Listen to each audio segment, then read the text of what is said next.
Kisah mengejutkan datang dari Tiongkok, tepatnya di kota Nanjing, Provinsi Jiangsu.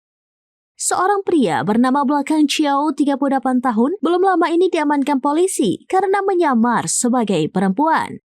Penyamaran tersebut dilakukan bukan tanpa alasan, tetapi untuk menipu pria lain agar mereka terlibat dalam hubungan seksual.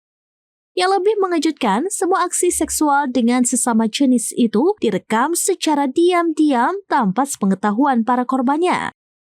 Video hasil rekaman itu kemudian dijual di platform online. Menurut laporan The Standard pada Minggu 13 Juli 2025 yang dilansir dari kompas.com, Xiao selama ini sudah dikenal luas di dunia maya. Ia dikenal dengan nama samaran Sister Hong atau Red Sister. Selama bertahun-tahun, Xiao menjalani perannya dengan sangat meyakinkan. Dengan bantuan rambut palsu, riasan wajah, filter kecantikan, hingga software pengubah suara, ia membentuk identitas digital dan fisik sebagai perempuan. Aslinya, yang ekstrim ini ternyata dilakukan hanya demi menghasilkan uang dari penjualan video intim yang ia rekam sendiri. Klaim awal yang menjadi isu di media sosial menyebut bahwa Xiao telah merekam aksi hubungan seksualnya dengan lebih dari 1.600 pria.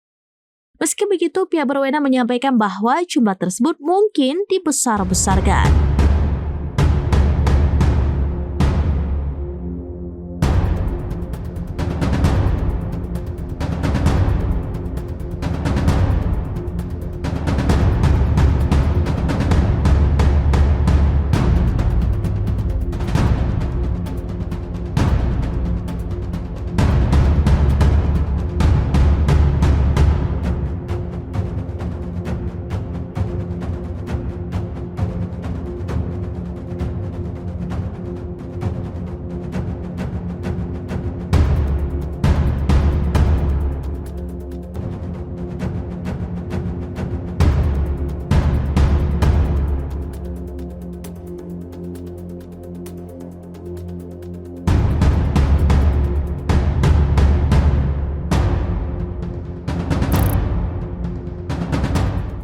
Download Tribun X sekarang, menghadirkan lokal menjadi Indonesia.